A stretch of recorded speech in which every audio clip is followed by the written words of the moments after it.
Recording started. Sharing my screen. Okay. So सबसे पहला सवाल, आज का टॉपिक क्या है? हमारा टॉपिक है अगेन ऑडिट लॉग पे। एक ऑडिट लॉग की सीरीज चल रही है, audit log, right? Okay. Audit log में हम क्या कर रहे हैं? We are trying to extract Power BI activity events data using Power BI itself. मतलब प्रोग्रामेटिकली तरीके भी हैं, उनसे भी किया जा सकता है, but everybody don't have the budget, right? अगर सर करना हो किसी को। हाँ, using Power BI REST API बोलेंगे ना इसको? नहीं, हम पावर बीआई एपीआई का, यस, एक्टिविटी इवेंट का एपीआई यूज करेंगे, हाँ हाँ हाँ पर हाँ हाँ। इसमें जितना भी एक्सट्रैक्शन का काम होगा उसके लिए जो वो कोड वगैरह पावर लिखेंगे, क्वेरी जितना भी रेडी एडिटर, करते हैं। पावर क्वेरी एग्जैक्टली, एडिटर में करते हैं वो। हाँ हाँ हाँ, ठीक है। ठीक है। आगे की सीरीज भी बनाएंगे जिसमें हम पावर ऑटोमेट से भी देखेंगे सॉल्यूशन, पावर शेल से भी देखेंगे, पाइथन से भी देखेंगे, डेटा फैक्ट्री से भी देखेंगे। पर ये लो बजट सॉल्यूशन है, जिसमें व्हाट इफ कि आपके पास बजट ना हो। अदरवाइज देखो, आप कैसे पावर ऑटोमेट लोगे, उसमें पैसा लग जाएगा आपका। फिर पावर शेल अगर ऑप्ट करते हैं, अगर आप कहते हैं मैं पावर शेल से करूंगा, तो उसमें फिर आपको एक सर्वर डेडिकेट करना पड़ेगा, उसका कॉस्ट जाएगा, डेटा फैक्ट्री की कॉस्ट लगेगी, है ना? तो एडिशनल कॉस्ट आ रही है आपकी यहाँ पे। इसमें क्या है, पावर बीआई अगर आप यूज कर रहे हो तो power BI desktop power query का सेल्फ का इस्तेमाल करके अचीव कर सकते हो उसको। एक्स्ट्रा कॉस्ट ही नहीं लगनी, एक ही सेम टूल के अंदर ही हो जाएगा, है ना? बाहर भी जाने की जरूरत नहीं है। ओके। तो अगर हम इधर आते हैं, इस पे ऑलरेडी हमने काफी सारी वीडियो बनाई हैं। थोड़ा रिकैप कर रहा हूँ, जो नए आए हैं या जो नए देखेंगे उनके लिए है एक्चुअली। तो मैं अपने चैनल पे चला जाता हूँ, पीबीआई हिंदी। यहाँ पे प्लेलिस्ट में चले जाते हैं। प्लेलिस्ट में हमने, हमारी सीरीज का नाम है ऑडिट लॉग। वो है कहाँ है वो? ओके, पहले ऊपर ही दिख रही थी। ओके, तो यहाँ पे अगर आप जाते हैं तो देखेंगे इसमें काफी सारी वीडियो बना रखी हैं। तो लास्ट हमने बनाई थी जो वीडियो, वो बनाई थी आर्काइविंग ए ईयर्स एक्टिविटी इवेंट डेटा इन पावर बीआई। ये इसमें हम फेल हो गए थे। मतलब जो सोचा था वो एक्सपेक्टेड रिजल्ट आया नहीं, और इवेंचुअली रिफ्रेश फेल हो गया था। तो इसी का ही एक रिविजिट है, जिसमें हमने इसका एक सॉल्यूशन निकाल लिया है जो लास्ट टाइम हम नहीं कर पाए थे। ओके, तो वापिस आते हैं। तो अगेन इसमें कुछ चीजें पहले से ही है मेरे पास, जैसे एक्सेस टोकन और एक्टिविटी डेटा का एक दो फंक्शन बना के रखे हैं। इसके बारे में समझना चाहते हैं तो यहाँ पे पहले ही समझाया गया है, जैसे continuation token, basics of audit log, access token वगैरह, इनमें इनिशियल के वीडियोस में समझाया गया है, उसमें देखा जा सकता है। ओके, नाउ तो मैंने ये बना दिया है। अब मैं क्या करता हूँ, ये क्या नोटंकी एरर दे रहा है, हटाओ इसको भाई। ठीक, हटा दिया। यहाँ पे क्या करेंगे, सॉल्यूशन कैसे बनेगा? देखिए, मैं क्या करने वाला हूँ, मैं इस पे यूज करूंगा इंक्रीमेंटल रिफ्रेश की पॉलिसी इस्तेमाल करूंगा, सो दैट मैं पूरा का पूरा रिफ्रेश कर सकूं। ओके, सॉल्यूशन रेडी है, मैंने टेस्ट करके रखा हुआ है, मैं आपको एक बार दिखा देता हूँ चल रहा है वो। मतलब टेस्ट करने के लिए मेरे को थोड़ा लंबा वेट करना पड़ गया। ओके, सो यहाँ पे मेरा ऑडिट लॉग का ये वर्क स्पेस है, और ये वाला वो रिपोर्ट है, आप देख सकते हैं। इसमें 30 दिन से ज्यादा का डेटा मैं अब कैप्चर कर पा रहा हूँ। आप देख सकते हैं काफी दिनों का डेटा है मेरे पास। 12 से अगर आप 15 का गैप देखोगे, 30 दिन के बियॉन्ड जाता है, 31 के बियॉन्ड जाता है। आई थिंक 33-34 समथिंग कुछ बन जाएगा। तो इससे क्या होगा, प्रोग्रेसिवली या धीरे धीरे, डे बाय डे आपका डेटा ऐड होता रहेगा, और धीरे धीरे आप अल्टीमेटली आप पूरा ईयर का डेटा अचीव कर लोगे। एक साथ आप नहीं निकाल सकते हो, क्योंकि माइक्रोसॉफ्ट 30 दिन से ज्यादा का मेंटेन करता ही नहीं है। इसमें एक प्रॉब्लम है, इस वजह से नहीं हो पाएगा, तो आपको वेट करना पड़ेगा। पर सॉल्यूशन अच्छा है। ओके, तो जैसे मैंने बताया, इंक्रीमेंटल रिफ्रेश एपीआई का इस्तेमाल करेंगे, नॉट एपीआई, पॉलिसी का इस्तेमाल करेंगे। तो उसके लिए याद रखिएगा, एक स्टार्ट डेट और रेंज स्टार्ट और रेंज एंड का दो पैरामीटर बनाने पड़ेंगे, क्योंकि ये it is part of incremental refresh policy, मजबूरी है हमारी।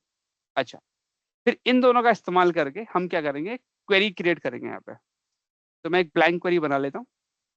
याद रखिएगा, आप इंक्रीमेंटल पॉलिसी सिर्फ तभी सेटअप कर सकते हैं जब दोनों पैरामीटर्स का आप इस्तेमाल कर रहे होंगे। अगर आप नहीं करेंगे तो ये पावर बीआई करने नहीं देगा आपको। तो इधर आते हैं, सबसे पहले मैं रेंज स्टार्ट लगा दे रहा हूँ, रेंज रेंज ऐसे लगा दिया, एंटर मार देते हैं, इसको उठाया यहाँ पे डाल दिया। ओके, अब मैं ऐसा क्या लॉजिक बनाऊं जिससे मेरे पास कंप्लीट ईयर का डेटा आ जाए। तो मैं क्या करूंगा, एक लिस्ट बनाऊंगा। तो हमारे पास एक फंक्शन है डेट, डेट्स डॉट लिस्ट करके। आना तो चाहिए वैसे। ओह, उल्टा कर दिया मैंने, लिस्ट डॉट डेट्स उल्टा कर दिया मैंने, लिस्ट डॉट डेट्स, ये फंक्शन है, हम इसका इस्तेमाल करेंगे। ओके, इसमें इनपुट में आपसे स्टार्ट डेट मांगता है। ठीक है? हम क्या करेंगे, स्टार्ट डेट में इसे बोलेंगे कि मतलब टुडे का तो नहीं निकालेंगे, ऑब्वियस सी बात है भाई, जो दिन पूरा नहीं है उसका एक्टिविटी निकाल के क्या करोगे आप, आपका तो कोई फायदा नहीं है। तो हम निकालेंगे t-1, टुडे -1 निकालेंगे। तो टुडे निकालने के लिए हम इसमें फंक्शन यूज करेंगे जिसका नाम है date time dot local now. इसका इस्तेमाल करेंगे, ये मेरा टुडे निकाल देगा। ओके, पर इसमें क्या करता है, टाइम स्टैम्प भी ले लेता है। इसमें प्रॉब्लम आती है, तो हम इसके ऊपर लगा देंगे डेट डॉट फ्रॉम। तो डेट एक्सट्रैक्ट कर देगा ये मेरे लिए। ठीक है, पहला हो गया, ये स्टार्ट डेट हो जाएगा मेरे लिए। उसके बाद कोमा लगा देंगे। फिर ये पूछा काउंटर, मतलब आप कितना क्या कहते हैं, कितना आगे जाना चाहते हैं। मतलब आप कहते हैं मेरे को 2 दिन की रेंज चाहिए, 3 दिन की रेंज चाहिए, जैसे आप कहते हैं मेरे को 10 दिन की रेंज चाहिए, कोमा लगा दिया आपने। ठीक है, मतलब 10 दे दिया इसको। तो एक स्टार्टिंग फ्रॉम t-, जो मैंने यहाँ पे, अच्छा यहाँ पे मैंने -1 नहीं किया, या टुडे ले लेते हैं फिलहाल। ठीक है, तो टुडे से मेरे को 10 दिन की एक रेंज चाहिए, तो 10 दिन दे दिया। अब जब रेंज बोलोगे तो उसमें कितने दिन का गैप चाहिए, तो उसके लिए आपको यहाँ पे इंक्रीमेंट भी बताना पड़ता है, तो हैश ड्यूरेशन लगाना पड़ेगा आपको। उसके बाद 1 डे, 0 आवर, 0 मिनट और 0 सेकेंड ऐसे देना पड़ेगा। तो इस तरह से एक रेंज आ जाती है जिसमें टुडे से लेकर 10 दिन इंक्लूड हो गए। तो ये 10 दिन हो गए आपके। इस पे कोई क्वेश्चन आप लोगों को? नहीं, नहीं, अच्छा। ठीक है। क्या करेंगे, क्योंकि हमें t-1 से जाना था, तो एक फंक्शन और लगा देंगे जिसका नाम है डेट डॉट एड डेज। यहाँ पे लगा देंगे ऐसे, और हमारे टुडे में से सिर्फ -1 कर देंगे ताकि प्रीवियस डे आ जाए। देखो 15 से स्टार्ट हो गया अब ये। पर हमें जो एक्सट्रैक्शन करनी है एक्टिविटी इवेंट्स की, वो करनी है 1 साल की। तो भाई जो डेट आए ही नहीं है, फ्यूचर डेट का तो ऑडिट बना ही नहीं होगा, तो उसका तो हमें उससे तो हमें कोई मतलब ही नहीं है। तो इसका मतलब मेरे को यहाँ पे इसको बोलना पड़ेगा कि भाई 365 डेज का चाहिए मुझे, राइट। ओके, इसका मतलब ये होगा, ये तो फ्यूचर में ले गया।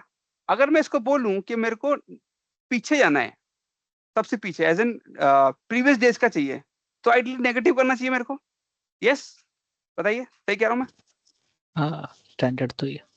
अच्छा, जैसे मैं एंटर मारता हूँ एरर मारता है, क्योंकि काउंटर नेगेटिव नहीं होना चाहिए। जो काउंट है इसका, ये वाला काउंटर जिसको बोलता है, वो नेगेटिव नहीं होना चाहिए, पॉजिटिव होना चाहिए। तो अब क्या करें, तो इसमें सॉल्यूशन ये होगा कि आप इसको पीछे भेज दो, स्टार्ट डेट को ही 365 दिन पीछे भेज दो। तो यहाँ पे आके 365 कह दीजिए आप।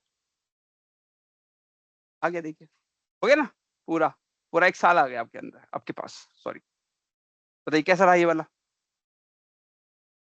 हाँ, ये बढ़िया। Audit logs. ओके, अभी आगे समझने के लिए एक काम करते हैं, हम इसे क्लोज एंड अप्लाई कर लेते हैं पहले। वैसे नीचे आ भी रहा है, 365 ही आ रहा है, तो मतलब करने की जरूरत नहीं है। ओके, एक क्रॉस चेक के लिए मैं देख लेंगे कि टुडे तो नहीं आ रहा इसके अंदर। तो उसके लिए मैं पहले इसको टेबल में कन्वर्ट कर लेता हूँ, फिर सॉर्ट करके क्रॉस चेक कर लेंगे कि ऐसा हो रहा है कि नहीं हो रहा है। तो यहाँ पे आते हैं और इसे डिसेंडिंग सॉर्ट कर लेंगे, तो 15 इंक्लूड है इसके अंदर, मतलब टुडे नॉट इंक्लूडेड, तो बेस्ट है इसका मतलब। ओके, यहाँ तक कहानी बढ़िया। यहाँ हटाया, इसको हटाया, फिर जाके मैं बोल दूंगा डेट। तो आप बोल सकते हैं एक्सट्रैक्शन डेट, क्योंकि जिस दिन हम निकालोगे उस दिन की डेट डेट डालनी चाहते हैं आप, राइट। एक्सट्रैक्शन डेट हो गया, डाल दिया हमने। इसके बाद इसको इसको कन्वर्जन कर के अंदर यहाँ तक। ओके, आगे हम क्या करेंगे, ये हमने फंक्शन बनाया है गेट एक्टिविटी डेटा, आप इसका इस्तेमाल करिए। तो इसमें लूप 0 दीजिए। इसके बारे में समझाया गया है प्रीवियस वीडियो में, आप देख सकते हैं। टोकन खाली रखिएगा। एक्सट्रैक्शन डेट, इसमें एक डेट प्रोवाइड करनी पड़ेगी आपको। तो यहाँ पे आके टेम्परेरी एक डेट प्रोवाइड कर दीजिए, जैसे मैं कहता हूँ 13 की दे दो, और इन्वोक कर दीजिए। ओह, तो एक काम करते हैं, इसमें गड़बड़ हो गई, इनकी जगह पे 14 कर लेते हैं। ओह सॉरी सॉरी, मेरा टोकन एक्सपायर हो गया, मैंने ध्यान ही नहीं दिया। इसे रन किया एक बार, बाद पर रिफ्रेश किया, भूल जाते हैं, हो जाता है, पार्ट ऑफ लाइफ। ओके, अब ये जो कोड रेडी किया है इसे कॉपी कर लीजिए और यहाँ पे आइए और यहाँ पे ऐड कॉलम में जाइए, सम कॉलम में जाइए और ये कोड यहाँ डाल दीजिए। और ये जो डेट अब यहाँ पे आई है इसकी जगह पे हम क्या करेंगे, इस कॉलम से ही प्रोवाइड कर देंगे और इसके बाद ओके करिए। ये देखिए सारा एक्सट्रैक्शन शुरू हो जाएगा, पर अभी एरर मार सकता है क्योंकि हम प्रीवियस डेज का भी निकाल रहे हैं, है ना, 30 दिन से बियॉन्ड का भी निकाल रहे हैं, तो उसमें फटेगा ये।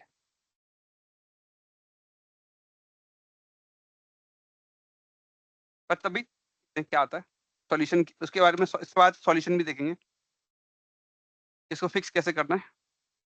एरर तो मारेगा फॉर श्योर क्योंकि हम 30 दिन के बाहर जा रहे हैं। अब इतने सारे दिन का निकालेगा तो टाइम ज़्यादा खाएगा, तो एक शॉर्टकट लगाते हैं इसके पीछे। हम इसके अंदर क्या कहते हैं, इसको कहते हैं भाई सिर्फ अभी हमें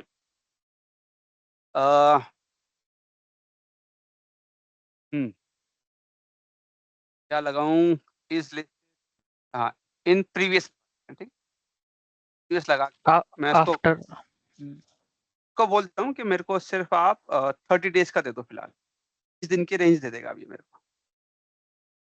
तो 17, एक मिनट, ओके, 17 जनवरी से लेकर 15 फरवरी तक आ गया। अब इसको रन करेंगे तो यहाँ तक तो रिजल्ट आ जाएगा क्योंकि ये 30 दिन की रेंज में ही आ रहा है, यहाँ तक तो चल जाएगा। अब बाद में हम इसे एक्सटेंड कर देंगे, बढ़ा देंगे, एक दिन बढ़ा देंगे सो दैट हमारा टाइम कम जाए।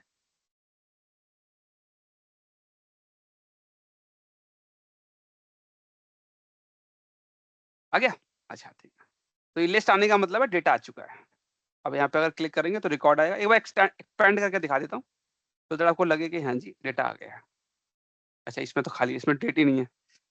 ओके, फिर इसके बाद एक्सपेंड कर, डेटा नहीं है मतलब उन डेज पे कोई ऑपरेशन नहीं हुआ है। ये देखो पूरा डेटा आ गया मेरे पास। बताइए यहाँ तक कोई क्वेश्चन आप लोगों को? नहीं, ओके। अब इसमें फिर पीछे चले जाते हैं। अगर आपने ये कभी किया नहीं है या आपको इसकी रिलेवेंस समझ नहीं आ रही है तो स्टार्टिंग की वीडियो देख लीजिएगा। और अगर क्या कहते हैं आपके लिए बिल्कुल नया टॉपिक है, कभी आपकी ज़िंदगी में भी नहीं आया, कभी कोई रिक्वायरमेंट में भी नहीं आया, तो ये मत सोचिएगा कि आगे नहीं आएगा, क्योंकि ये ऐसा टॉपिक है जो पावर बी डेवलपर की ज़िंदगी में आता ही आता है।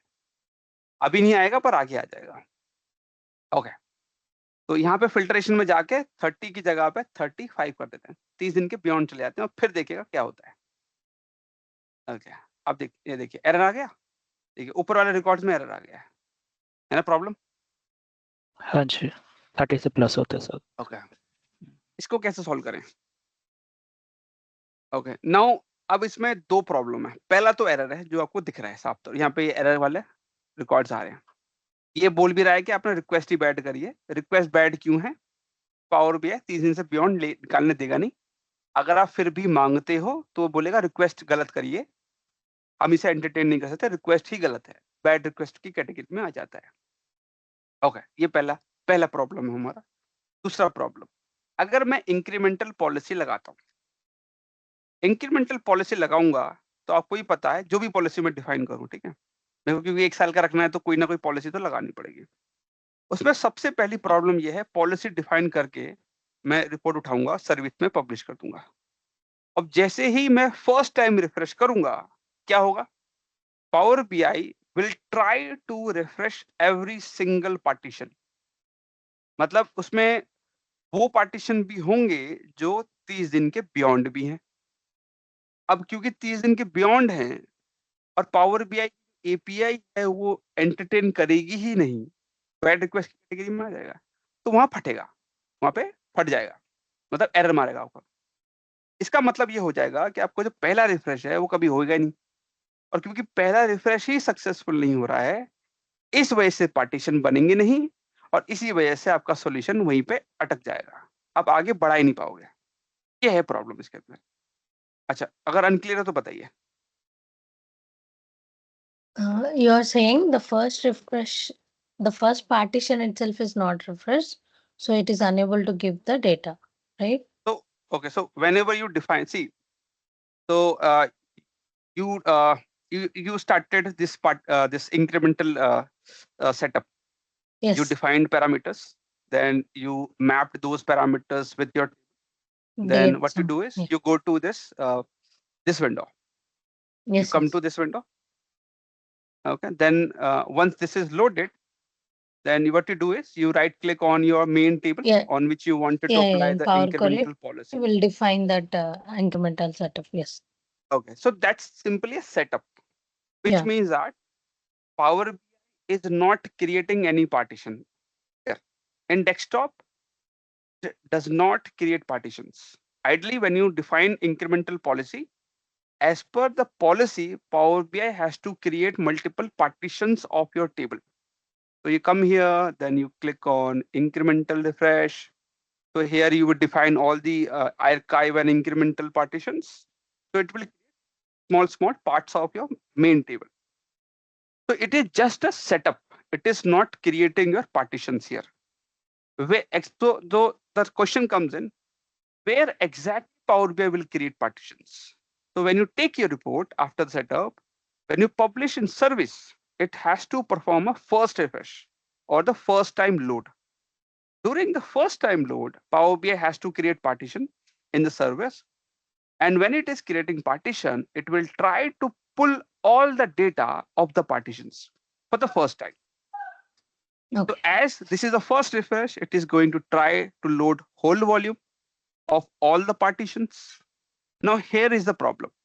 Because we don't have data beyond 30 days, when Power BI will try to refresh those partitions, which is beyond 30 days, Power BI will fail because API don't support, because API are not going to give you more than 30 days of data.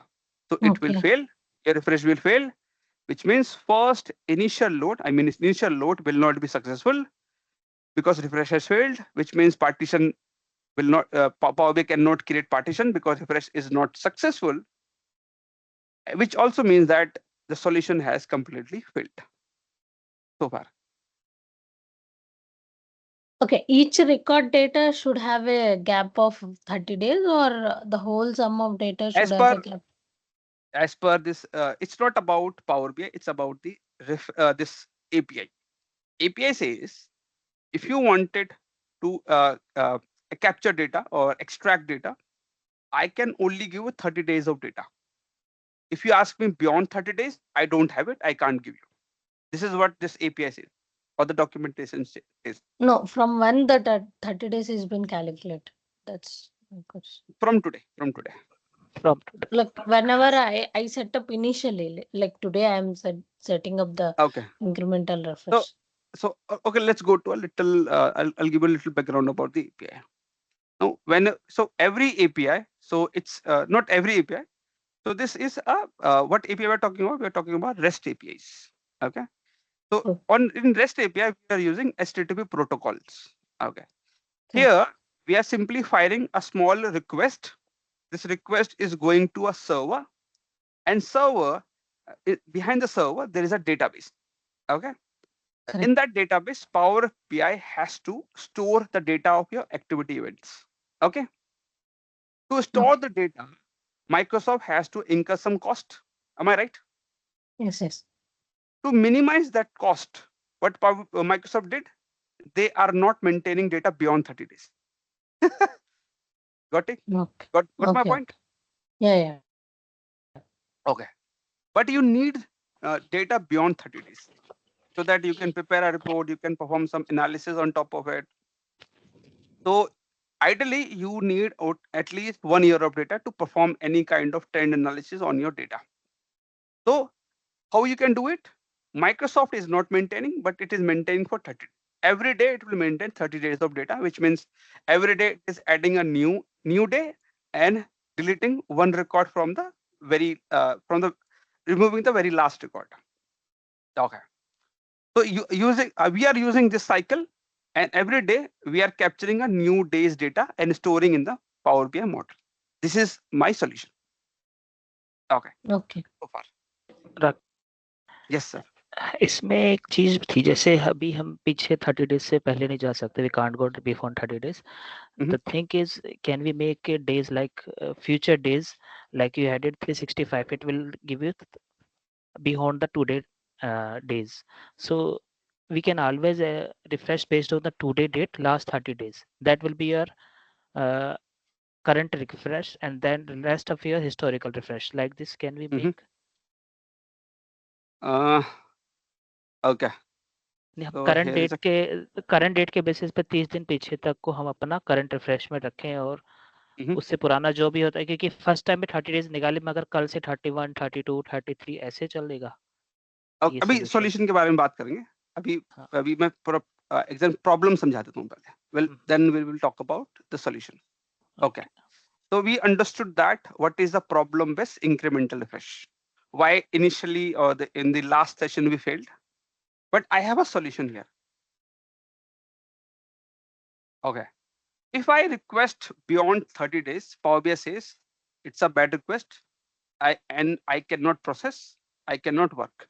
Okay. That's why I am getting an error. Okay. What is the problem or how to fix this? Okay. Problem we understood. Now what is the solution? Okay. What if using this function, because this function is internally using Power BI API, what if I tell to system that don't run or don't perform any API call for these days, then will I get there? No. अगर मैं किसी भी beyond 30 days पे जाके मैं बोलता हूँ कि जैसे 15 है या 14 है, फॉर एग्जांपल 14 जैन, अगर मैं पावर बीआई को बोलूँ कि 14 जैन के लिए कोई भी एपीआई कॉल मत करो, तो क्या ये एरर देगा उस केस में? मेरे को बताओ. देगा? अगर उसको सर्च करेगा नहीं तो एरर नहीं देना चाहिए. एग्जैक्ट. तो यहाँ पे आके बहुत very easy logic, very easy logic. I don't like this interface. Why are you coming, buddy? Okay, leave it. तो इसे हटाओ, उसकी जगह पे आप यहाँ पे ऐड कॉलम पे जाओ, कस्टम पे जाओ and use a very easy function. If then else. If now here you have to specify your range. If your date range is in 30 days, then you want to perform the API call for those 30 days. If it is beyond 30 days, you don't want to perform the API call. Yeah, what? Okay. So I will be using again the same function, or for example, I'll say date time dot local now. अगर नहीं समझ में आए तो आप पूछ सकते हो. Date dot from. ओके. अब इस पे जाके मैं बहुत बेसिक से कैलकुलेशन लगा दूंगा. मैं ऐसे बोलूंगा कि पहले तो ये उठा लो, इसमें -1 करना जरूरी है, तो या फिर आई थिंक उसकी जरूरत नहीं पड़ेगी, ऐसे कर लेते हैं. ओके, मैं लगाऊंगा if my extraction date is less then, मतलब मेरे करंट डेट से छोटी होनी चाहिए, and same extraction date should be greater then and equal to current date में 30 डेज माइनस कर देंगे इसमें, या जो भी है डेट डॉट लगा ऐड. देंगे. डेट डॉट ऐड लगा दिया, चला गए -30. Okay. If it is true, then give me 1, else give me 0. else तो लगाया नहीं मैंने. ठीक है, इसे ओके करते हैं. अब आप देखिए 30 दिन के अंदर है ये, इसकी वजह से मेरे पास क्या आ गया, 1 आ गया. ओके, बताइए ये लॉजिक समझ में आया आप लोगों को? ठीक है. ओके, तो आगे बढ़ते हैं. So now here I will use another logic. So instead of 1, if it is within 30 days, I will use that get activity data. I mean internally using API calls. So get activity data. Loop is 0. Data is null. Token is null. That's how I designed this logic. And extraction date, I will use my extraction date column. Plus else I will use Okay, so I have okay, I'll make it null for the timing and hit done. Null and list so far. नहीं? Okay. ठीक है. Now इसमें जाके आप क्या करिए, अब देखिए इसमें कुछ प्रॉब्लम और भी आ सकती है, उसको समझते हैं क्या है वो प्रॉब्लम. यहाँ तक तो लॉजिक क्लियर है. Now I will expand this column to new rows. I'll get a record, then I'll expand again. Oh, यहाँ तो हो गया, इजी था ये तो. ओह, मेरे को लगा नहीं था इतना आसानी से आ जाएगा. मतलब जो मैंने ड्यूरिंग टेस्टिंग किया था उसमें ये एक्सपैंड नहीं हो रहा था बिकॉज ऑफ नल. तो मैंने क्या किया था, इसका सॉल्यूशन ये था to make it easier. What I did is I created a list instead of null. I created a list क्योंकि वो एक्सपैंड ऑपरेशन नहीं आ रहा था. लिस्ट और with in that list I created a record, empty list with empty record, so that ये जो expand का operation है ये आए. एक्सपैंड न्यूरोस, ये नल हो गया, यहाँ पे आए. ये देखो इस ये वाली प्रॉब्लम आ रही थी मेरे को, एग्जैक्टली वाली. लोड ऑप्शन ही नहीं आ रहा था एक्सपैंड करने का, ये प्रॉब्लम थी इनिशियली. ओके, तो इसका सॉल्यूशन मैंने ऐसे बनाया था ये वाला. अब पता चल रहा है तो नल से भी हो जाएगा, लकी में. ओके, ये ऐसे भी हो जाएगा. तो इसे अब एक्सपैंड करिए, न्यूरोस पे जाइए, ऐसे भी हो जाएगा तो अच्छी बात है हमारे लिए. और एक्सपैंड कर दीजिए. Now your table is ready. उसके बाद अब इसके ऊपर आप सिंपल डेटा टाइप कन्वर्जन जरूर करिएगा, तो जरूरी होगा, आपको चाहिए होगा क्योंकि कुछ ना कुछ तो बनाओगे इसके ऊपर, राइट. जितने कॉलम चाहिए सारे आपके पास आ गए हैं रिपोर्ट बनाने के लिए, जो भी करना चाहते हैं analysis and all that. Almost सभी आ गया मेरे पास, कुछ एक्स्ट्रा भी आया वैसे तो. Okay, got it. तो ये हमने निकाल लिया है, डेटा इज रेडी. और एटलीस्ट जितना चाहिए उतना तो है. अभी हमने एक फिल्टर लगाया था यहाँ पे सिर्फ एक टेस्ट रन करने के लिए. इसको यहाँ से हटा दीजिए. हटा दिया मैंने. उसके बाद यहाँ पे आइए. तो नाउ अभी आप जो देख रहे हैं 30 दिन के जो बियॉन्ड है बाहर है, राइट, उसमें ये नल देगा. और जो 30 डेज के अंदर है वहां पे डेटा मिलेगा आपको. तो इसको अब हम क्लोज एंड अप्लाई कर देंगे.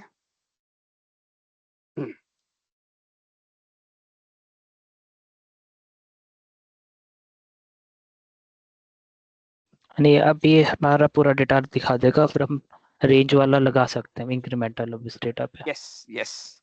तो अभी इसमें एक छोटा सा मिस है या एक छोटा सा चेंज अभी बाकी है. अभी यहाँ पे मेरे पास जो डेटा आ रहा है as per this column I am capturing 1 year of data. But क्योंकि एपीआई कॉल मुझे लिमिट कर रही है, it is not letting me extract beyond 30 days. तो मैं क्या करूंगा, जैसे जैसे मेरे डेज आगे बढ़ेंगे मैं हर एक नए डेट के लिए I will perform again a new API call for a single day. और पावर बीआई में इंक्रीमेंटल पॉलिसी का बेस्ट पार्ट क्या है कि आर्काइव, जो डेटा मैं आर्काइव कर देता हूँ उसके लिए एपीआई कॉल होगी कि नहीं, क्योंकि वो तो आर्काइव हो चुका है, उसको क्यों रिफ्रेश करेगा ये, राइट. हाँ तो वो जी. सेव हो जाएगा मेमोरी के अंदर.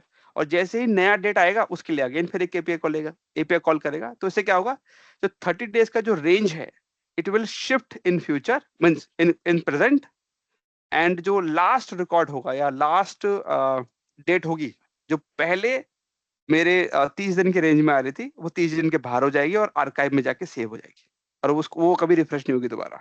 इस तरह से मैं धीरे धीरे अल्टीमेटली एक पूरा 1 ईयर का एक पूरा History डेटा maintain कैप्चर कर कर लूंगा. सकते हैं. टाइम लगेगा बस उसमें. तो इसमें फिर तो 1 ईयर से भी ज्यादा कर सकते हैं, डिपेंड आपने फर्स्ट एग्जैक्टली. इतनी रेंज बनाई है. यस, बिल्कुल सही पकड़ा आपने. टाइम लगेगा पर हो जाएगा. ओके, तो ये हो गया. इसमें बस एक जो प्रॉब्लम आपको लगेगी जब आप रिपोर्ट बनाएंगे तो आपके नल बहुत आ रहे होंगे, तो उसका एक फिक्स ये हो सकता है कि पावर क्वेरी में जाके नल को आईडी कॉलम पे जाइए और नल को फिल्टर आउट कर दीजिए. ठीक है, एक तरीका तो ये है. ठीक है, उससे भी हो बट जाएगा. इसमें एक इशू हो सकता है, जैसे नल अपने फिल्टर किए तो जिस डेज में कोई एक्सट्रैक्शन हुआ ही नहीं है, जिस डेज में कोई एक्टिविटी नहीं हुई तो वो भी फिल्टर आउट हो जाएंगी. मे बी वो हमारे 30 डेज ये के भी एक अंदर होगा. पोटेंशियल, ये भी एक प्रॉब्लम हो सकती है. पर आइडली जब आप कॉर्पोरेट में काम करते हैं, राइट, तो वहां पे ऐसा होता नहीं है. हाँ, वहाँ कोई ना कोई एक्टिविटी होता फिर ही भी है. होती है. जैसे for example refreshers Saturday Sunday भी चल रहे हैं, है ना, क्योंकि वो तो रोज के लगाते हैं, तो कुछ ना कुछ एक्टिविटी होती है. मेरे केस में ब्लैंक इसलिए आ रहा है क्योंकि मैं एक ये मेरा खुद का है, राइट? ठीक। और मतलब मेरा खुद का एक एनवायरनमेंट है, तो उसमें तो मेरे को कई कई के दिन तो एक्टिविटी होती ही नहीं, मैं कुछ करता ही नहीं हूँ इस वजह से। अच्छा, एक ओके। चीज और राकेश जी, इसमें जैसे आपने इनिशियली पूरा का पूरा ही डेटा लेके आ गए, तो ये ज्यादा बेस्ट प्रैक्टिस होगी, क्योंकि कल को हमने पावर क्वेरी में कोई फिल्टर लगा दिया कि हमें केवल 10 वर्क स्पेस की और व्यू एक्टिविटी पे ही काम करना था, तो इन डेट केस अगर फ्यूचर में किसी ने बोला बजाय मेरे 11 वर्क स्पेस का चाहिए, मुझे वो वर्क स्पेस पहले से चल रहा था, तो फिर हम हिस्टोरिकल का उसका नहीं निकाल पाएंगे। तो मतलब शुरू में हम पूरा का पूरा ही डेटा इंपोर्ट कर ले हाँ अपने हाँ हाँ, डेटा करेक्ट। इसमें मॉडल में, फिर हमें फर्दर फिल्टर लगाना वो हम यहाँ पर भी लगा सकते बाद हैं में कर मॉडल के सकते हैं, अंदर। करेक्ट हम्म, करेक्ट, ऐसा किया जा सकता है, हम्म, ज्यादा सही रहेगा। किसी का पता नहीं क्या कंडीशन लेके आ जाए बाद में। हाँ, फ्यूचर में रिक्वायरमेंट आ सकता है। हाँ तो जी। ये इसको कौन सी अप्रोच कहें? वैसे तो ईटेल अप्रोच ही हुई है थोड़ा सा, पर कोई बात नहीं, ठीक है। ओके, कोई और सवाल गाइस? अभी हुआ नहीं है सॉल्यूशन? नहीं, ओके नाउ। अब इसमें इंक्रीमेंटल रिफ्रेश सेटअप करने के लिए मैंने आपको पहले बताया था कि if you want to setup incremental refresh, जो कि हमें चाहिए भी वैसे, आपको इन पैरामीटर को इस क्वेरी के अंदर यूज करना पड़ेगा, होना तो चाहिए, अदरवाइज रिजल्ट तो नहीं आएगा। और अगर आप इसका कोड पूरा चेक करेंगे तो आपने इन पैरामीटर को कहीं यूज ही नहीं किया है, और अगर यूज नहीं करेंगे तो पावर भी आपको इंक्रीमेंटल रिफ्रेश पॉलिसी सेटअप करने नहीं देगा। जैसे यहाँ पे आई, ये देखिए मैं आपको दिखाता हूँ, यहाँ पे राइट क्लिक करिए, इंक्रीमेंटल पॉलिसी, ये देखो बंद है, अलाउ ही नहीं कर रहा। क्यों करेगा भाई, जब आपने पैरामीटर यूज ही नहीं किया? तो आप क्या करेंगे, आपको थोड़ा एक लॉजिकल वे ढूंढना पड़ेगा यूज करने का।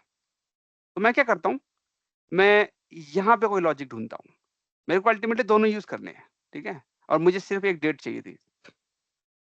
तो यहाँ पे आते हैं, ओके, इसमें मैं स्टार्ट में या एंड में एक डेट डाल देता हूँ सिंप्लिसिटी के लिए। ओके, तो हम डाल देते हैं 15 डाल देते हैं, 15 फरवरी। कॉपी कर लिया इसको, ये इधर भी डाल दीजिए। ओके, इधर आ गए, यहाँ पे स्टार्टिंग में आ जाइए और इसकी जगह लगा दीजिए बस, क्योंकि ये तो डेट ही देने वाले ना। ओके, या मे बी इसकी जगह लगा दीजिए, इसकी जगह पे डेट टाइम लोकल डॉट की जगह पे उसको डाल दीजिए। तो यहाँ पे आइए, स्पेस लगाइए एक। अब याद रखिएगा दोनों यूज करने पड़ेंगे, आप एक यूज नहीं कर सकते। तो उसके लिए मैं क्या करूंगा, इसमें लगाऊंगा लिस्ट डॉट मिन लगा दूंगा, मैक्स भी लगा सकते हैं आप। इधर आइए और उसके बाद रेंज लगा दीजिए। मतलब पावर बीआई के साथ थोड़ा चीटिंग कर रहे हैं हम, ऐसे कह सकते हैं। फिर लगा देंगे रेंज डॉट एंड। एंड कहाँ है भाई, आ गया। इसको एक लिस्ट से रैप कर देंगे और पावर बीआई को उल्लू बना देंगे। देखो दोनों यूज कर लिया, बस यूज करने से मतलब है, बाकी और किसी से कोई मतलब नहीं हमें। ये हो गया, बाकी नॉर्मल है। अब उसके बाद क्लोज एंड अप्लाई कर देंगे एंड ये रन करेगा और फिर हमें सेटअप करने देगा।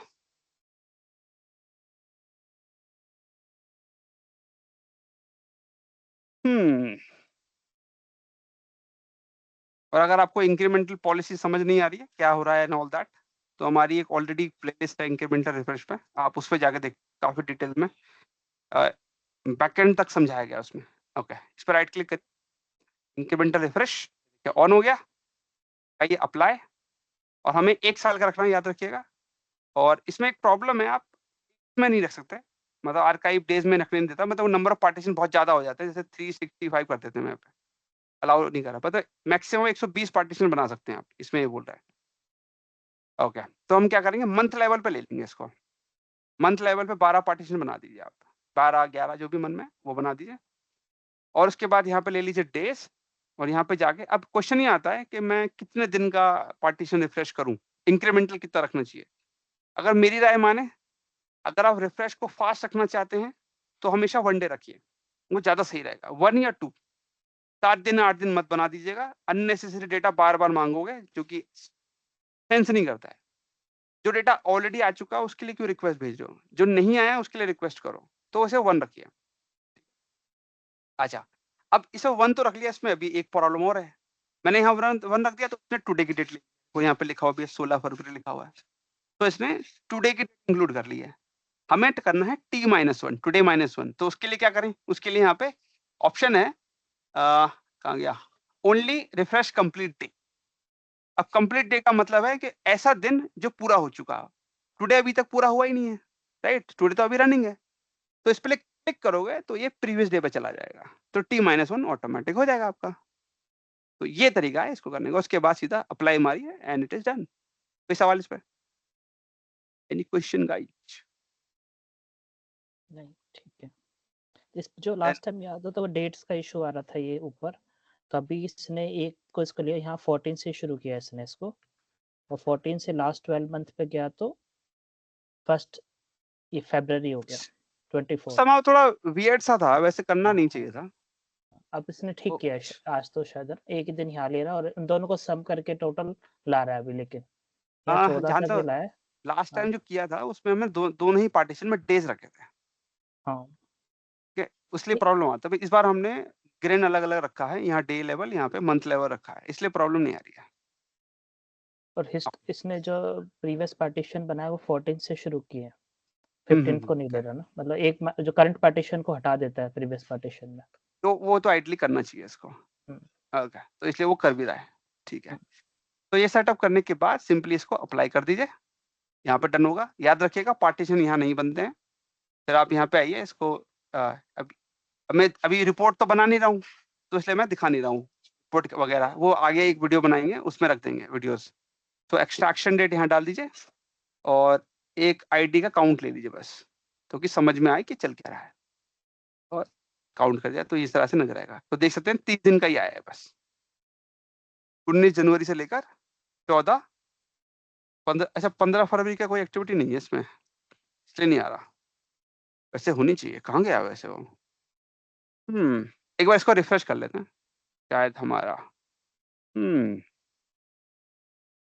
और पहले इसमें हमारे पास वो डेट्स 15 तारीख से आ रही थी, अब 16 से आ रही है अगर आप बैकअप में देखो तो। नहीं वो एक गलती है यहाँ पे, जो पैरामीटर बना ना स्टार्ट डेट एंड डेट का, उसमें मैंने हाँ 15 फरवरी डाला था, और 15 लॉजिक के डाला हिसाब होगा। से मैंने वहाँ पे एक छोटा सा, मेरे को पैरामीटर में जो वैल्यू रखनी चाहिए थी 16 रखनी चाहिए थी।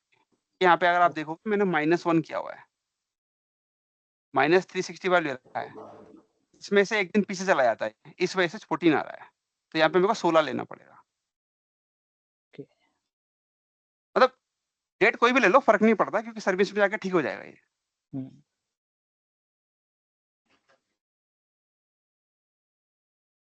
लेकिन इसमें लोकल नाउ तो आप यूज नहीं कर रहे, फिर आगे कैसे डेट बढ़ा रहा है वो, मतलब फ्यूचर का? अच्छा, देखिए जब भी आप इंक्रीमेंटल रिफ्रेश लगाते हैं, ठीक है, तो उसकी जो अप्रोच होती है वो उसमें वो हमेशा टुडे इंक्लूड करता है। तो ये अगर यहाँ पे देखोगे आप, इधर देखो, ये 15 कैसे आई, सवाल ये होना चाहिए था। तो ये क्या करता है, ये अगर मैं इसे हटा दूंगा तो आप देखोगे टुडे लिया इसने, करेक्ट, और वो ठीक इन्हीं डेट का इस्तेमाल करता है, और वहां पे जाके जो पैरामीटर हैं उनकी जगह पे वैल्यू प्लेस कर देगा, इन डेट को वहां प्लेस कर देता है। जब भी रिफ्रेश करेगा तो वो आपका टुडे ही आ जाएगा, और क्योंकि मैंने ये लिया है तो T-1 हो जाएगा ऑटोमेटिकली, ऑटोमेटिक T-1 हो जाएगा, टेंशन नहीं है इसका मतलब।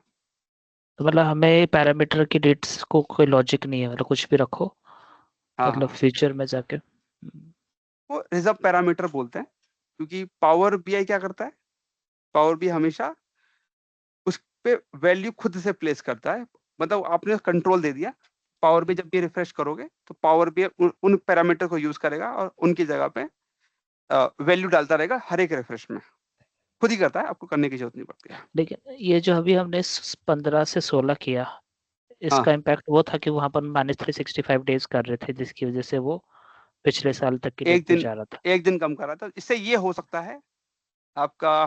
15 आ गया अब देखिए हमारा। अब 15 आ गया है, तो यहाँ मैंने 16 लिया, ठीक है, अब 16 यहाँ पे फीड हुआ होगा, इन दोनों की जगह आया होगा 16 फरवरी, फिर मैंने मिन लगाया उसके ऊपर, मिन लगाओ मैक्स लगाओ कोई फर्क नहीं पड़ता, हाँ एक कोई ही रिजल्ट हाँ। आएगा, है ना, ठीक है।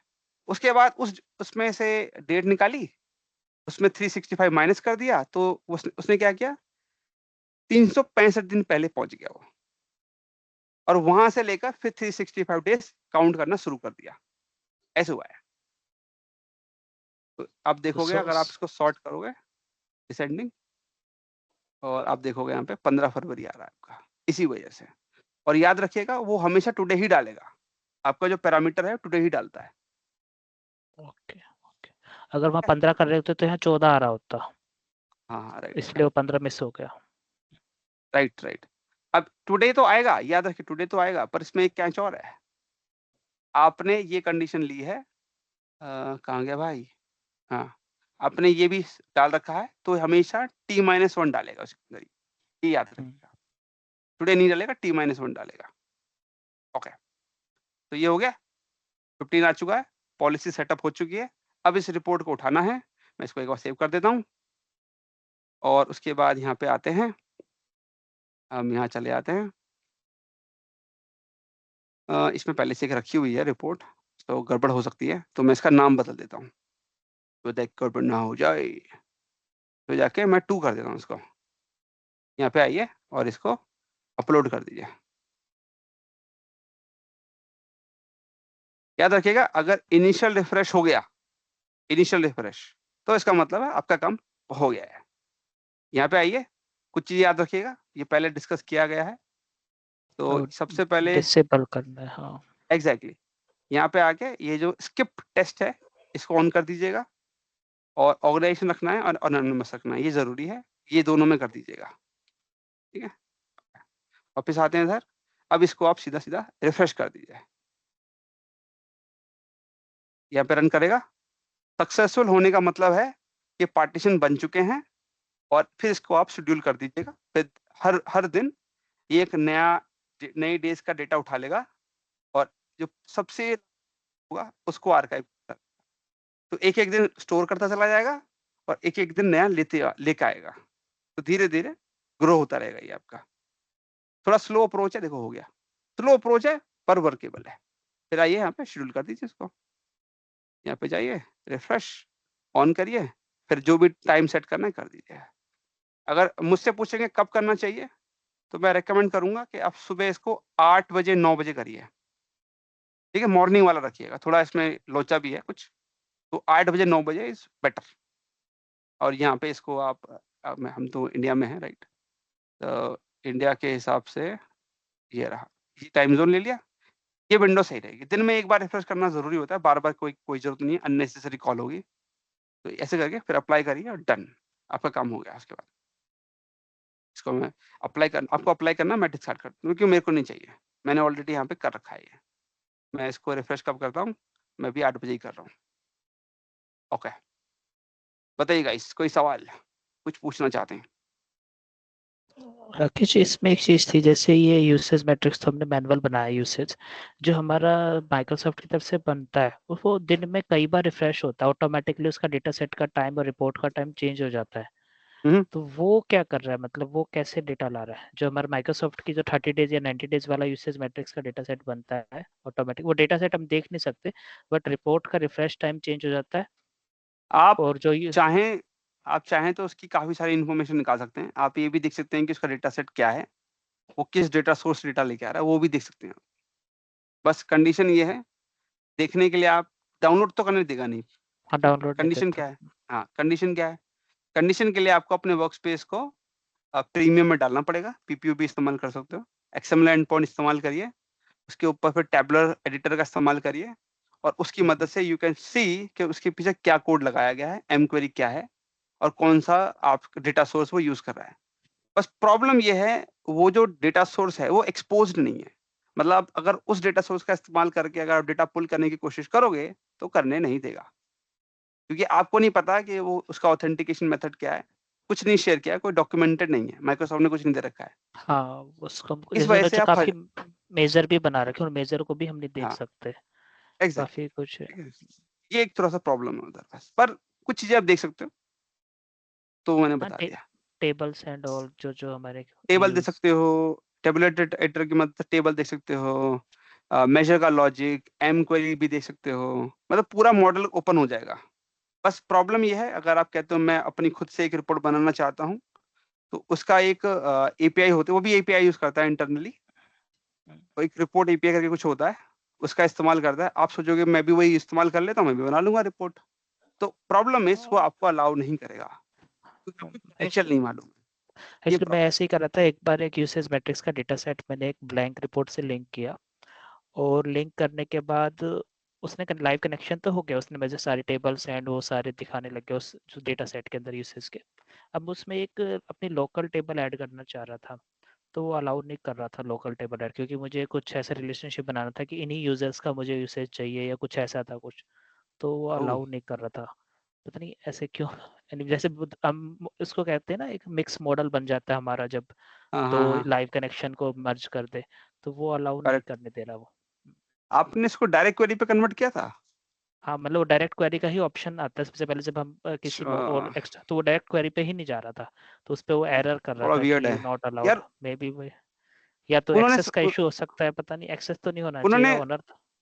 जो मैं पर्सनली समझ पा रहा हूँ, उन्होंने अलाउ इसलिए नहीं किया था क्योंकि होता क्या है, जब आप इस तरह से एक कंपोजिट मॉडल बनाते हो, राइट, तो पावर बीआई एक वो जब भी आप विजुअल बनाओगे ना, वो एक क्वेरी जनरेट करता है, और वो इस तरह की जो क्वेरीज बनती है ना, वो थोड़ा जो उसका बैकएंड का डेटा सोर्स होता है उस पर लोड क्रिएट करती है। इस और माइक्रोसॉफ्ट चाहता नहीं कि उस पर लोड आए, इसलिए उन्होंने अलाउ नहीं किया होगा। क्योंकि उस पर लोड आएगा तो यूँ समझ लीजिए कि वो सर्वर बहुत सारे टेनेंट पे डेटा सप्लाई कर रहा है, तो वहां पे स्लोनेस आएगी, उनको दिक्कत आएगी आपकी रिपोर्ट की वजह से, इसलिए वो अलाउ नहीं करते होंगे। समझ रहे हैं? हाँ, एक चीज और नोटिस की, जैसे कई यूसेज मैट्रिक्स बहुत जल्दी रिफ्रेश हो जाती है, मतलब उसमें हम जैसे उसका कस्टम विजुअल बनाने लगते हैं तो बहुत जल्दी वो कस्टम विजुअल पॉपुलेट हो जाता है, बट कई ओके यूसेज मैट्रिक्स में विजुअल पॉपुलेट होने में मिनट्स लग जाते हैं, फिर लास्ट में आ जाता है टाइम आउट या कुछ ऐसा आता है ना, ये रिसोर्सेज। ये रीजन नहीं पता नहीं, वो कई बार उसका होता है कि छोटे डेटा सेट भी छोटा हो तो भी क्या हम्म, उसका कई बार पता नहीं क्या इशू होता है, या उस वक्त कोई डाउन चल रहा हो उनका सर्विस, ये क्या हो रीजन सकता हो है, सकता वैसे है। इंटरनल तो नहीं पता। एक हम्म, पोटेंशियल इशू ये हो सकता है कि आपके उस वर्क स्पेस के अंदर यूसेज बहुत ज्यादा आती हो, यूजर बहुत यूज हम्म, करते होंगे, हम्म। ये हो सकता है। डेटा बहुत होता होगा और वो क्या कहते हैं, टाइमली रन नहीं कर पाता होगा। मैंने जैसे कस्टम रिपोर्ट बनाए थे 7 डेज में कितने यूजर ने किया, 20 डेज में, 15 डेज में ऐसे, तो जब जैसे अच्छा 30 डेज से ऊपर जाते हैं तो वो जाके टाइम आउट आ जाता है, तो कुछ कुछ यूसेज मैट्रिक्स में, कुछ में तो अलाउ कर देता है, तो ये पता नहीं कुछ क्या और वजह रीजन। होगी फिर तो। ठीक है, ओके, यस गाइस, कोई और सवाल?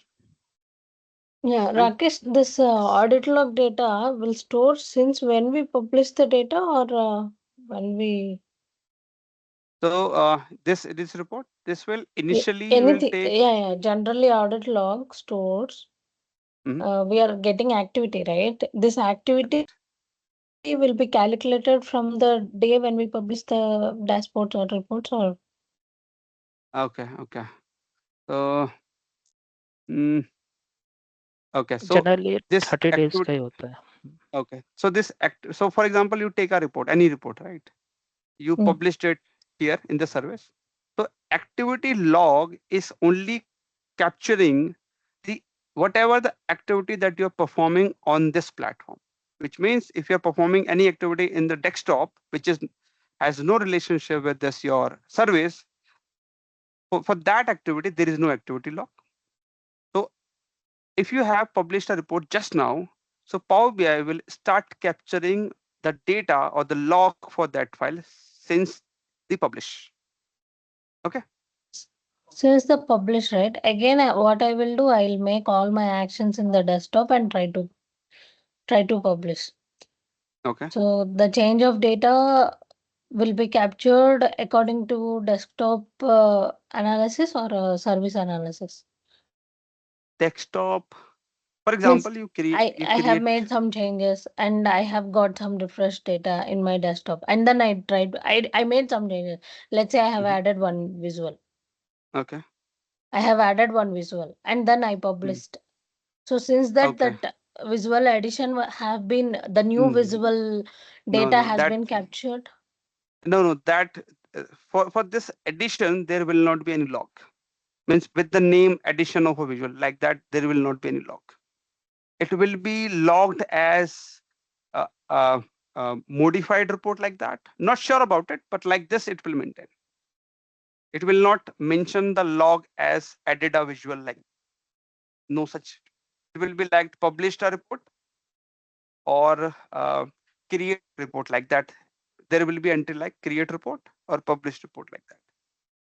Okay. Do you have some sample? Can I see what are all the data it's been captured, like Okay. dashboard So names or dashboard activity or yeah, so you can refer this.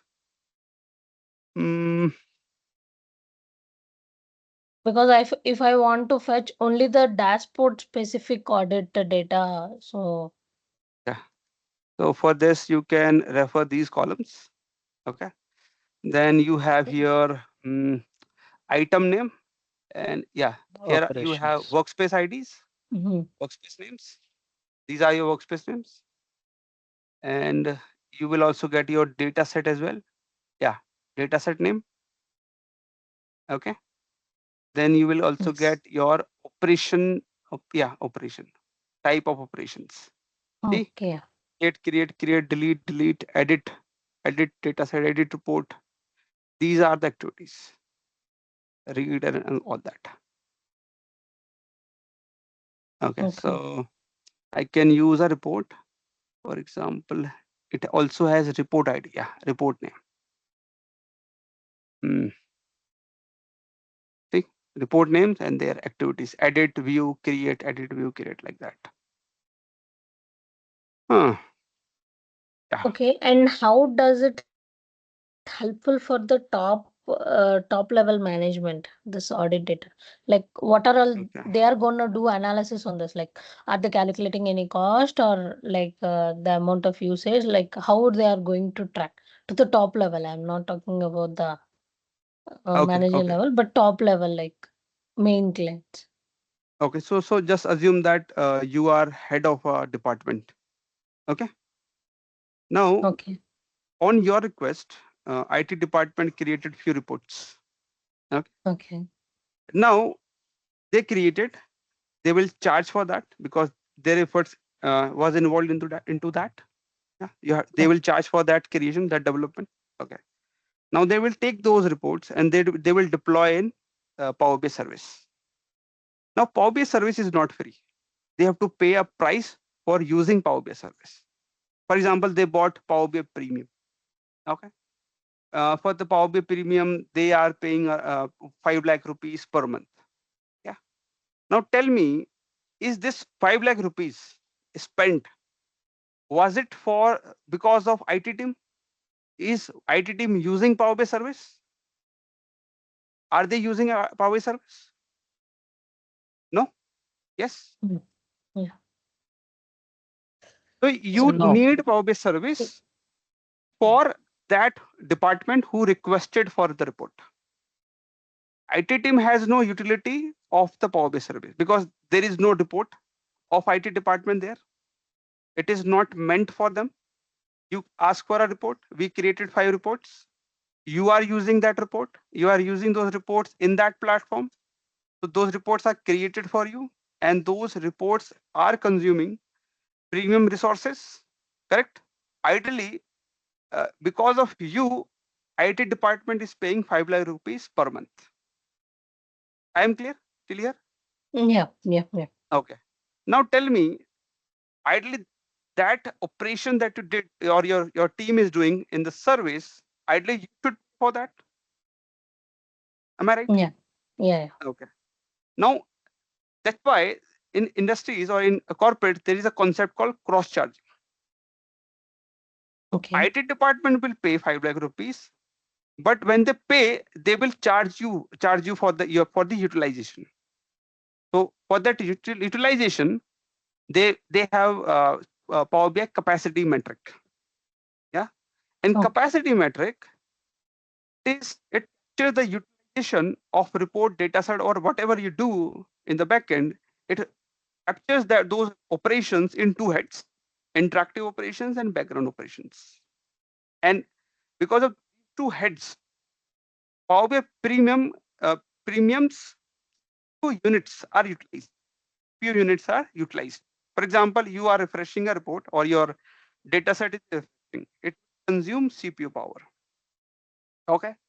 And we will use that CPU power, or I mean, how many CPU seconds spent for refreshing that data set?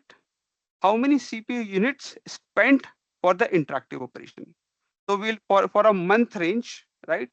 We will calculate how many CU seconds spent for your department. And likewise, we will calculate for all the departments that are under that premium capacity.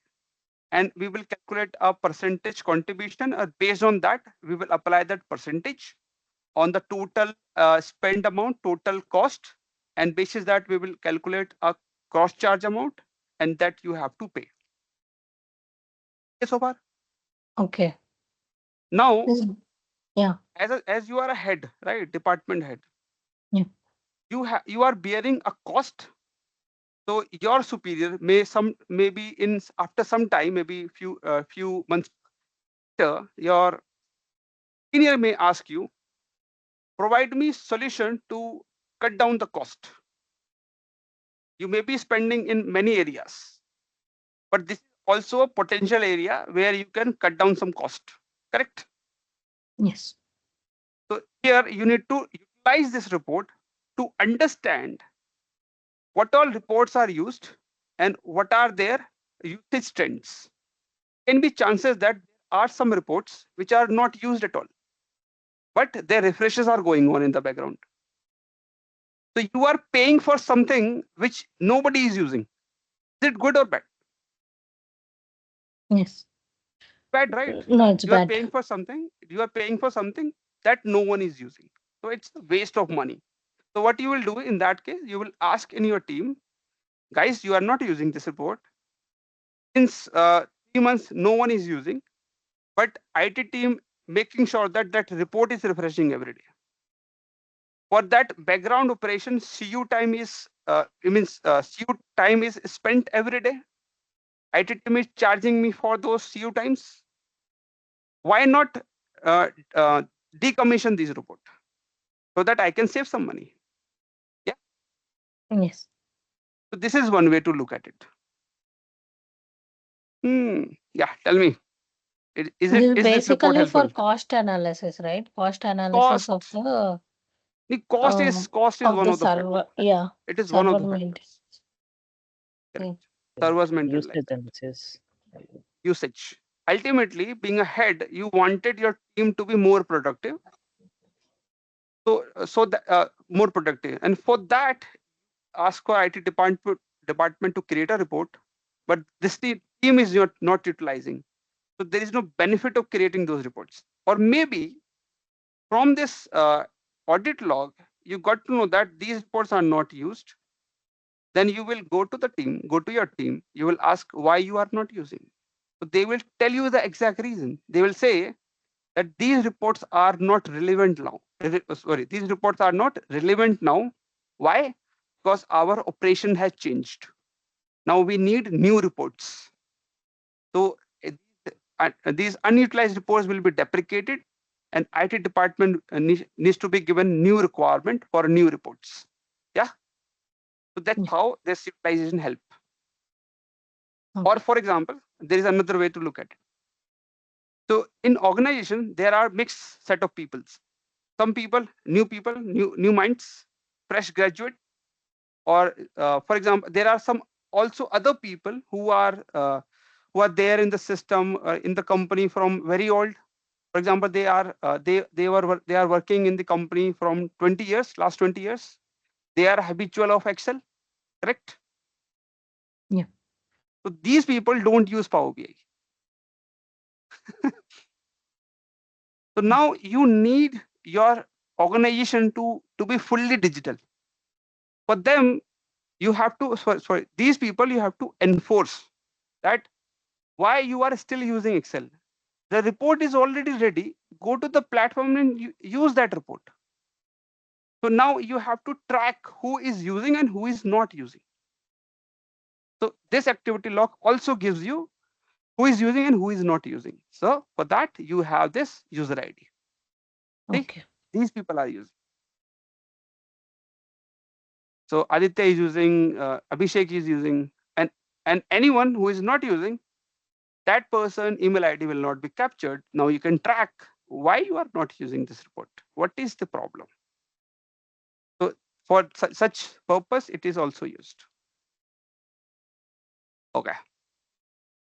Or maybe if you wanted to restrict some option, for example, you don't want people to download a report, but it is captured here, which means that people are downloading. So you can ask admins that you don't want download option, so disable this option. Okay, here we can track that. Let's say I have created one visual which has been utilizing some function. I did some wrong in the function, so it made infinite loops. So because of that, it charged like at a point of time. At a point of time, Okay. it charged too much. Mhm. So that like mostly they'll do analysis on the basis of where it went, where the cost spikes up, right? Basically, because of some activity, some wrong activity performed over there. Sometimes we see our server also little goes down when we do something wrong. So similar way, this spiking of like some irregular activities performed in the Power BI or any huge logic performance, this can be tracked, right?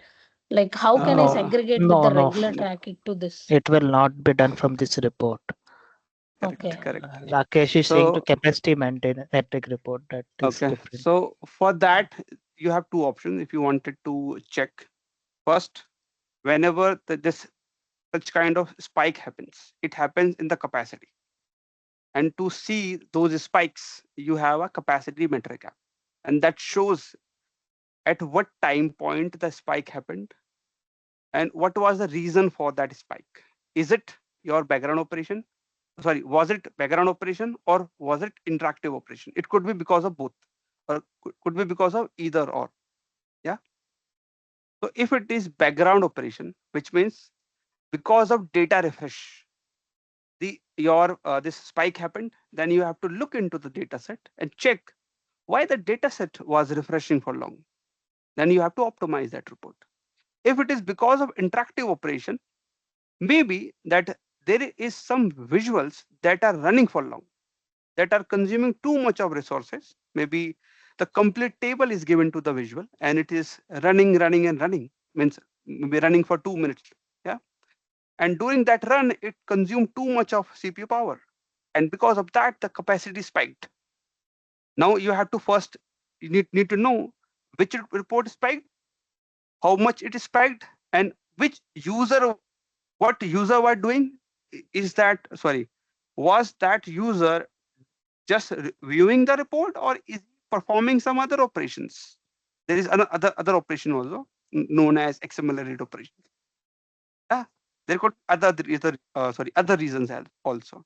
So here, what you have to check what report and what was the operation, and then accordingly you have to act.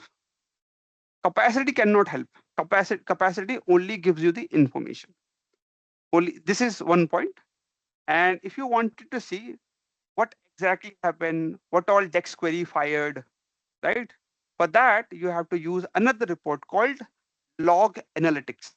But unfortunately, that report is not free. You have to pay a good price for that. And that is not available for the tenant. It is available at workspace level. But for that, you have to pay a good price. And that report gives you the very detail of your workspace. Yeah. Tell me, any other question? Okay, for capacity also, like they'll have another analytics to pay and use or something like No, this audit, like we capacity is can. free. Capacity metric app is completely free. So as you are buying a premium capacity or whatever the capacity, for example, Fabric also, you will get one report. It is there in the marketplace. You simply have to download and map, and then it will start capturing the logs and it will display you in the report. That's easy to do. Nothing too much. But the log analytics, for that log analytics, what system does is at workspace level. So whenever a user interact with the report or whenever there is an operation happening, for example, background operation is happening, it will create the log, and that log needs to be stored in a database. So with that log analytics, Power BI has to give you a database. So whenever there is any operation happening in the workspace, the data will be captured and stored in that database. And on top of it, you will get a report called log analytics report. And that report will show you what all happened and exactly what all DAX query was fired, what time it took, like that. Those information will be given to you. So you can also say it, that report actually showing you a profile of your operations. That, for example, you have SQL profile there. Yeah, what it does is it shows you the queries that fired from the fired to the data set. In case of SQL, it fired to the SQL server. It may sound a little complicated, but unfortunately I cannot show it. It's a paid service. Yeah. Because as a user, I don't know which would make more capacity utilization or space utilization or something. Because okay. sometimes when there is in the server, like 2-3 applications has been deployed. Because of some application, the other application goes down. During that activity, like they'll fire back on us saying that, okay, could be issue on this, could be issue on that, or like they are trying to identify the activity, who is the responsible for this. So this usually happens. So I want to be aware that from my end, every time I need to have a cognizance of. For that, what you can do is, so Fabric capacity metric app. So this report gives you that information. And for this information, for example, who run it, what operation, and which report. This information you will easily get it using this free app. Okay. You don't need to go for log analytics. I'm looking for images. Where is image? Yeah. So here is your that important graph. This is that graph. So you see there are red bars, and bottom you see blue bars. Yeah. Yes. Red means interactive operation, and blue means background operations. Means data set is refreshing. So whenever a spike happens, so you can see that this line crosses this dotted line. So this dotted line is your 100%. Okay. Which means that operation took CU time more than the allowed ones. For example, you are in 4 minute of window, you are allowed 7,000 CU seconds. But for that operation, you took 10,000 seconds. Yeah. Now, as it is more than 100%, so in that case, if you wanted to drill down, means check that what exactly happened, just simply right click on that bar and drill through, and it will take you to another page. And so it's not visible, I can't do it. Simply right click on the bar and drill through, it will take you to another page. There is another page also. Where is that? That second page gives very good detail. आपने राकेश जी बना time रखी yeah, आपके this is the workspace पे? हाँ जी, आपके workspace पे है ये मैट्रिक्स नहीं, रिपोर्ट? उसके लिए मुझे कैपेसिटी खरीदनी पड़ेगी। ओके, वो नहीं है मेरे पास। मल्टी रिबन यहाँ पे होना चाहिए एक पॉज्ड कैपेसिटी। तो इसमें एक स्टोरेज पेज भी है, टाइम पॉइंट भी है। कहाँ है यार? वो काफी डिटेल में एक्सप्लेन कर देता है। आई थिंक एक काम करते हैं, मैं इमेजेस लिख देता हूँ इधर, उससे आ जाएगा ये। इमेजेस लिख देते हैं, और नहीं सॉरी यहाँ पे इमेजेस में चले आते हैं। हाँ, ये पुराने वाला आ गया। हाँ, ये रहा, ये है वो सेकंड पेज। ये देखिए, वो उसके लिए अब सेकंड पेज में जाने के लिए you have to right click on the bar wherever you see the spike happening, right click on that bar, and then it will take you to this page. Oh, sorry, not this one. See this. This is that window. And you can see item. In item, you see workspace name and dataset name. And in the operation, you can see what exactly he did.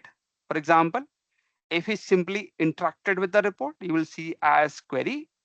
And if that person did something else, for example, he created a report on top of it, then you will see here as XML read operation. Yeah. Okay. And username, you can see it here. And is that operation was successful or failed, you will see it in the status. And how much CPU time it consumed, you can see it here.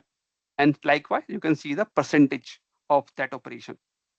And at the time, you can see in that time point, was there any background operation happening or not? You can see it here. Too much detail.